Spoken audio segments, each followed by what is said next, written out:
This video is going to be model specific, of course. This is a CB1000 Hornet.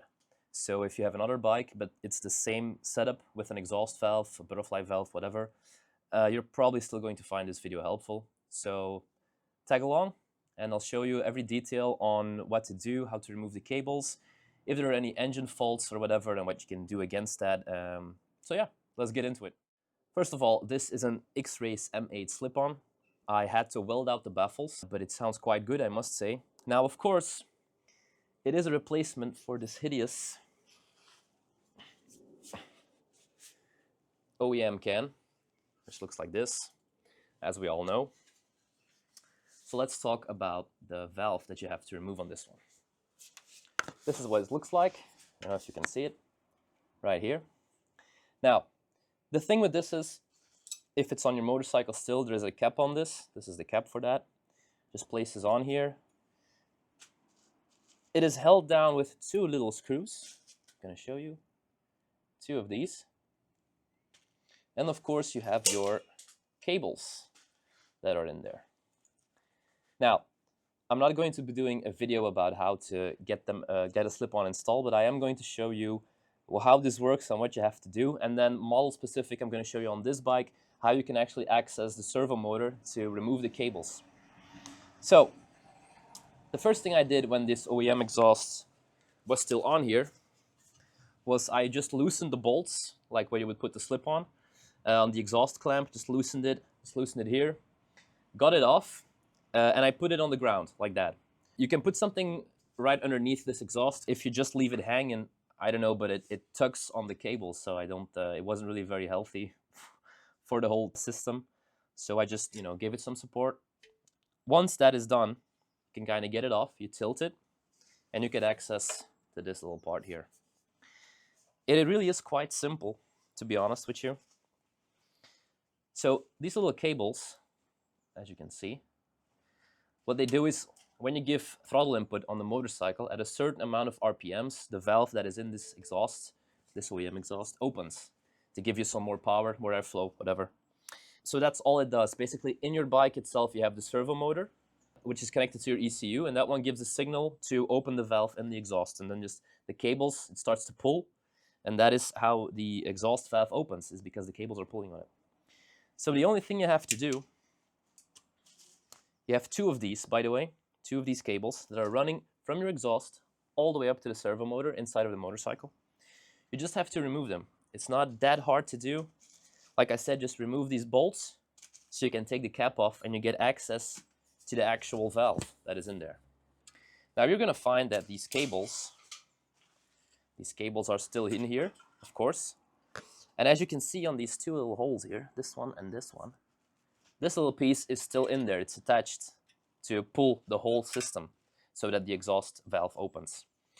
So the only thing you have to do is, once you get this cap off, is remove these two little pieces and they pop right out. There's a little line here, right?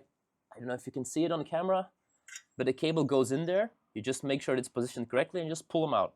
Nothing more. Now, once that's done and both of these cables are out of this valve, you can put this whole thing away. It weighs quite a ton, so that's what I'm going to be doing right now. Of course, the next step, is that the cables are still attached to the servo motor in this motorcycle. And that is a bit more tricky. Now, they run through here. They go, and at this model specifically, of course. If you see me looking, by the way, it's to make sure that everything that I'm saying and pointing out is still on camera. They run all the way through here. And on the CB1000, there's a little panel here. I'm going to show you this little panel right here below the bike, this one. It has these push pins that have to come out. Now, what I personally did was I took this off. If you want to know how to do this, I have another video online about the Evotech tail tidy installation, and that will show you how to take all of this apart. So what I did, I don't know if it's necessary honestly, but work-wise, just to give myself some more room, it was necessary. I took this off, this whole part here.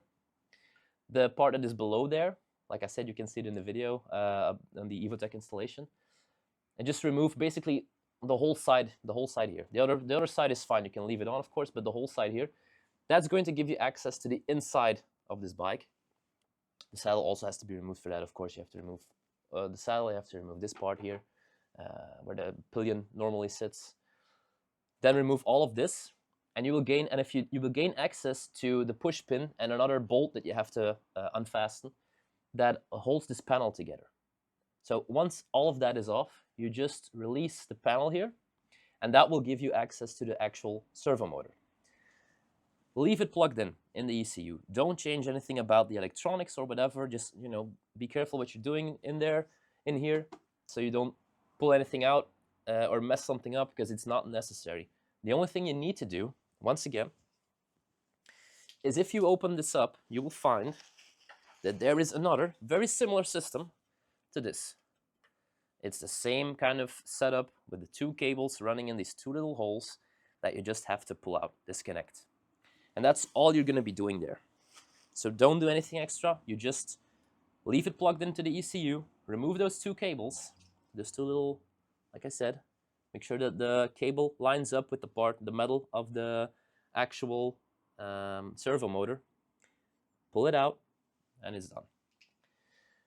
It's really not that hard, trust me. It didn't take me very long. Once that is done, and those two cables are out, the next thing you have to do is just pull them out gently. What I did was, because they're running through here, so you have to pull right below here, just pull them out. Don't yank on that, because you don't want to break anything or damage anything. Just, you know, take your time. You might have to take a flashlight, look in there, and you know, it's a bit more precise work. Precision work. It's a bit more precision work. You just have to be careful, that's all. And then those two cables, they just pop right out. And once that is done, it's only a matter of installing your slip-on. This one in particular is just really, really easy. I think most of them are. If it's just a slip-on, just have your clamp, you know, just fasten it right here, fasten it here, and you're done. And that's basically it, guys. So it's not that complicated. I did not get an engine light or a warning, nothing like that.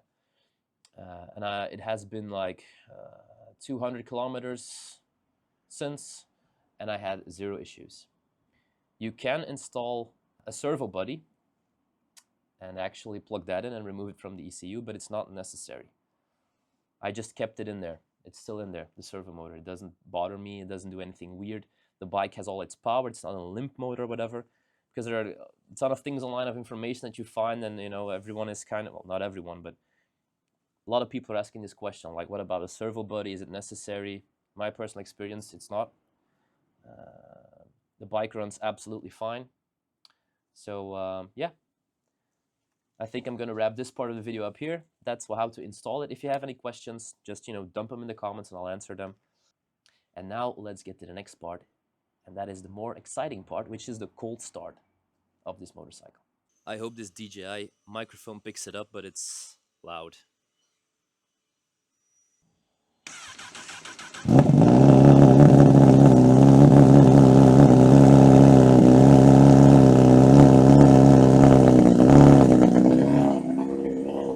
That is loud for a slip-on. That is really loud for a slip-on.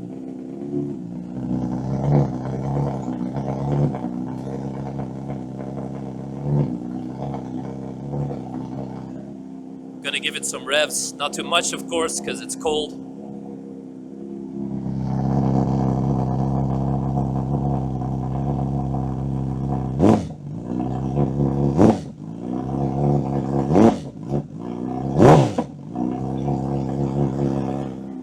Nice.